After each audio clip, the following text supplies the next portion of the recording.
Hello everyone, today I'm going to be showing you how to install archlinux with the Gnome desktop environment. I'm going to be using the installation guide on the archlinux wiki, and I'll put a link in the description down below. First off, why I recommend installing archlinux manually instead of using the arch install script. I think you learn a lot about your system and how it works by installing it manually instead of just using an install script. I also came across bugs in the install script sometimes, and I think you have a lot more control about what it's doing by installing it manually instead of using a script and not really knowing what it's doing. So if you need a fast archlinux install, yeah, sure, use a script. But I've had more problems with the install script than just installing it manually. So first we're gonna click on the download link, scroll down and choose an install link for our country.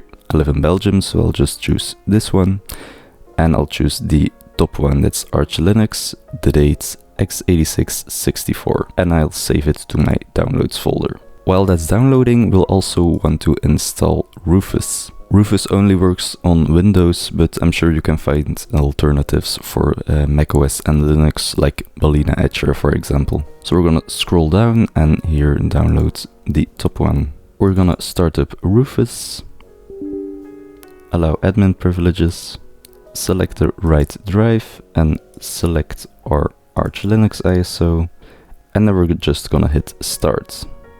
Click OK and OK. And this might take a while.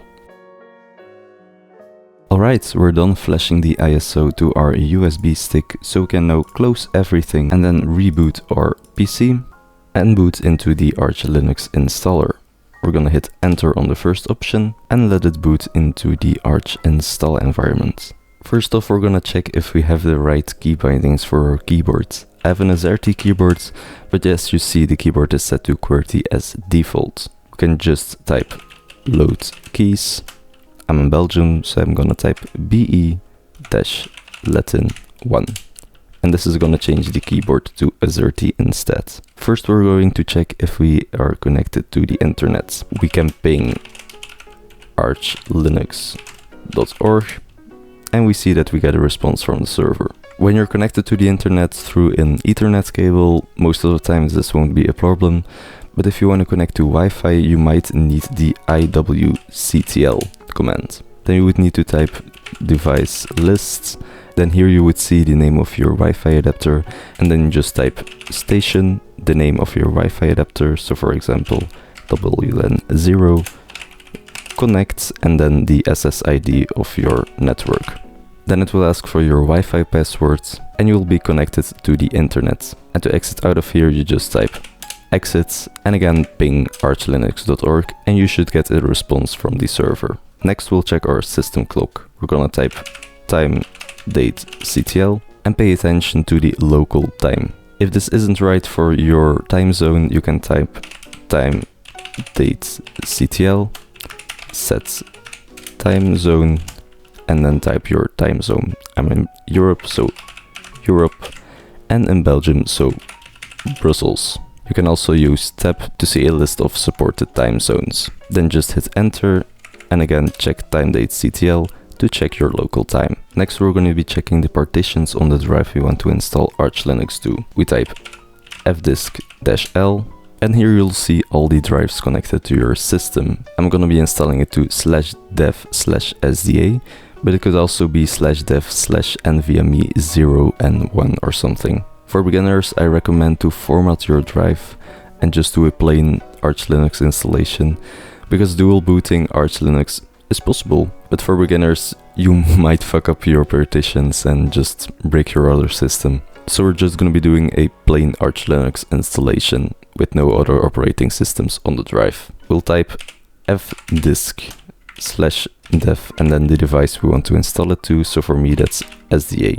We're gonna hit N for a new partition, keep this at default, keep this at default, keep this at default, and then the last sector needs to be +1 GB. This will take the first sector and add 1 GB. So we'll just create a partition with the size of 1 GB, and this will be our boot partition. We're gonna hit enter, and our first partition has been created.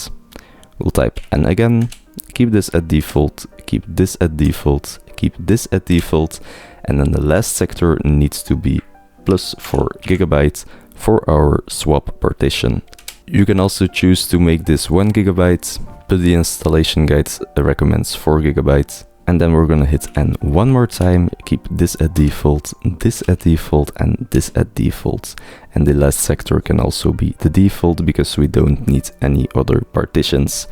And just let it fill up the space. Then we're gonna hit W, enter, and we created our partition table. Currently we can't really do anything with the partitions. We're gonna hit fdisk, that's L again, to list all our partitions. And then we're gonna make all the file systems. We're gonna do mkfs.ext for first to create our main file system for the root partition.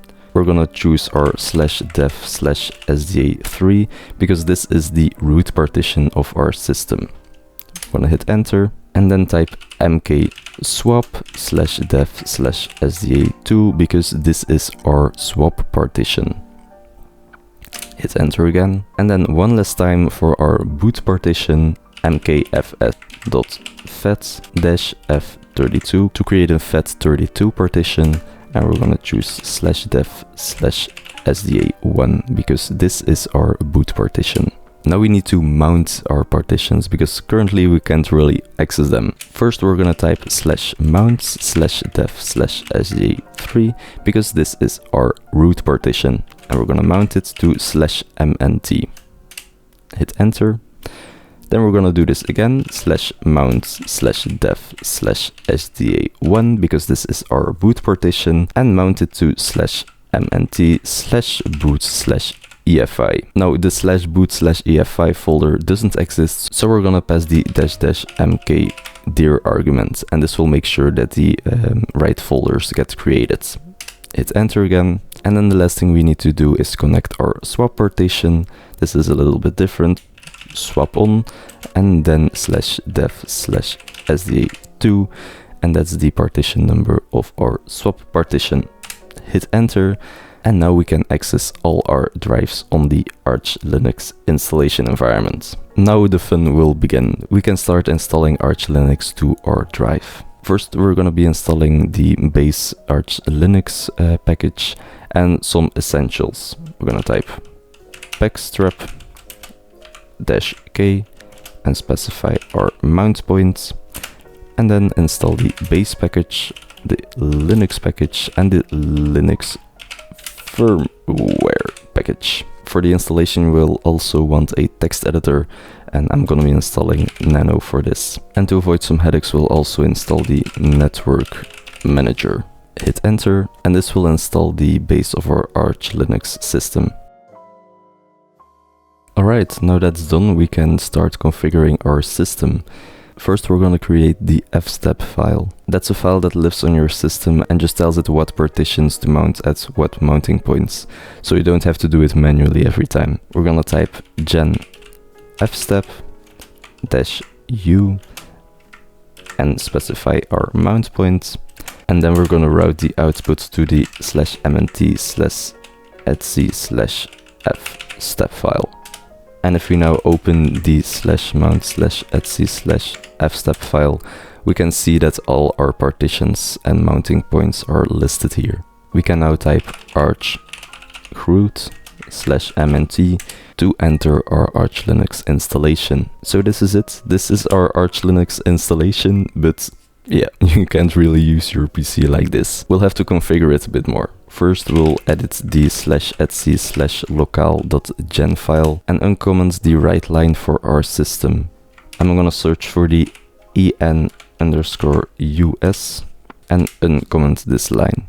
You can search the file by typing Ctrl+F and then hit Ctrl+X, Y, enter. We can then type locale.gen and generate the right locales. Then we'll edit the /etc/locale.conf file and specify the language for our system. That's en_us.utf-8. And here you'll want to specify the line that you uncommented in the previous step.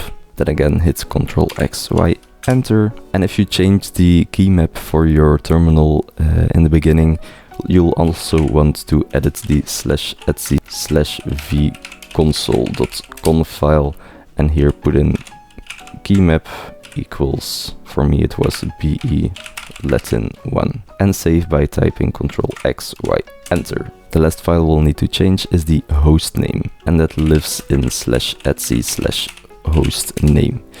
And in this file you can specify the name for your system. So for example, archlinux, Ctrl+X+Y, enter to save. I'm gonna create a new initramfs file just to be sure. The installation guide tells you can skip this part, but I'm not gonna do this just to be sure, because I had some problems in the past. So we're gonna type mk init cpio-p and just run this and wait for a while.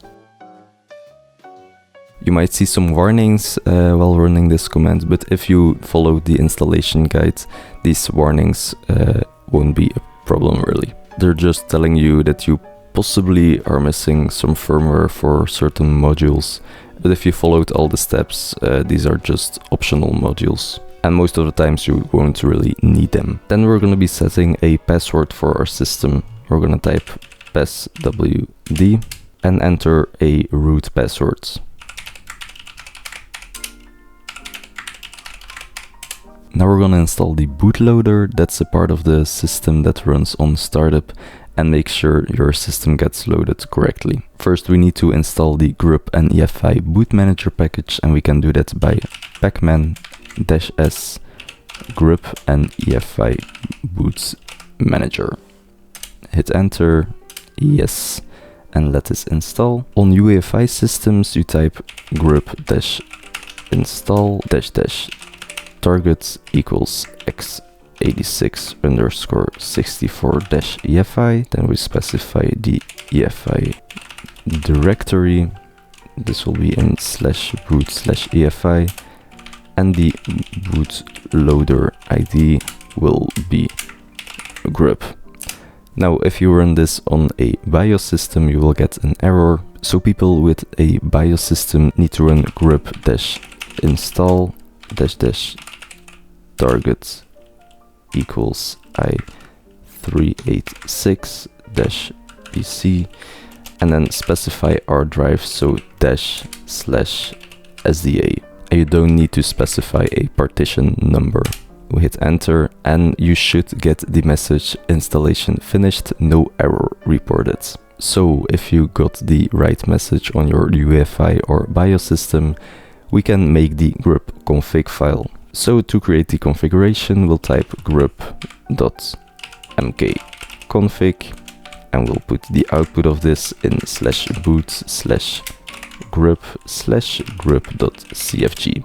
And now we can exit out of our archlinux system and reboot our PC. If we get to this system, we installed archlinux successfully. Congratulations! We can type in our root user and our root password, and we are in the system. Now I don't recommend to always log in as root on your system, so we'll create a user. We'll type user add -m to create a home folder, -g wheel to add ourselves to the administrator group, and we'll choose a username. My name is Andreas, so I'll enter this.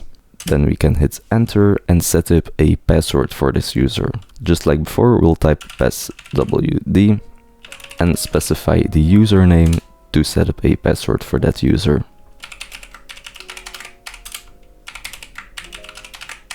Currently this user can't really do anything on the system, so we need to give it admin privileges. For this we're going to be using sudo, and we can install sudo by typing pacman-s and then sudo. Yes. Currently this doesn't work because we haven't connected to the internet yet. So if we type ping archlinux.org, this won't work. This is because our network manager isn't active yet. And we can fix this by typing systemctl enable --now network manager.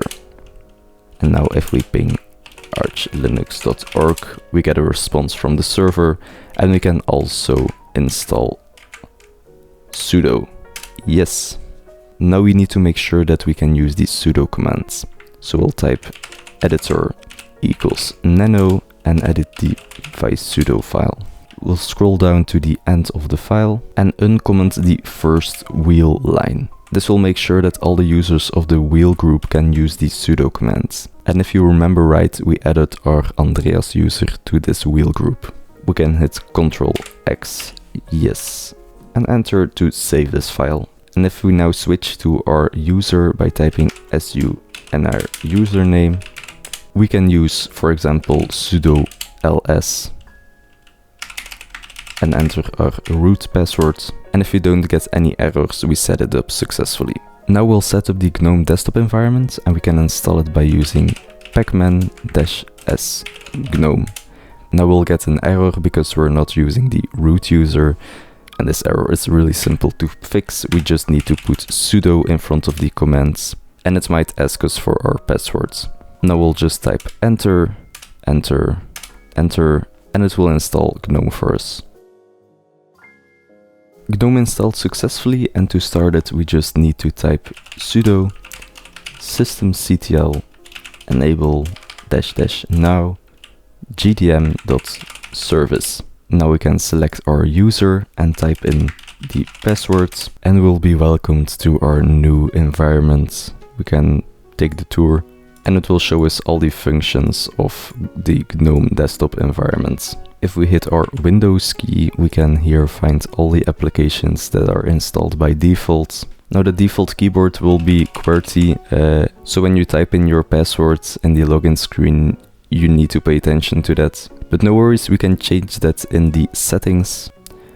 Scroll down to keyboards, adding an input source, selecting others, and then selecting your right keyboard layout. Press add, we can change the places. I don't need the English keyboard. And now my keyboard is typing in AZERTY again. Now the most important step, we open our console, type sudo pacman-s neofetch, type in our password, yes, and then type neofetch to flex our archlinux installation. Congratulations! To update our system, we'll type sudo pacman-syu, and this will update all the packages on our system. Now I really recommend you to follow this system maintenance page at least once a month. I do it every 2 weeks, and this will just give you some steps to check that your system is still running alright, how you can upgrade all the packages, how you can backup your system, how you can clear the package cache and the file cache, and just make sure that your system won't break. Because if you don't do this at least once a month, your packages will become outdated and it will be a mess to fix. Archlinux really isn't that hard to maintain, but you just have to do it, because if you don't, it will break at some point. So as I said, I'll put the links to the Archlinux wiki pages in the description down below. If you have any questions, please first check out the wiki pages, because as often with Linux, first consult the documentation before you go ask a question, because you'll find out 90% of the times you would have found your answer in the docs way faster. Thank you guys for watching, and I'll see you in the next video. Bye bye.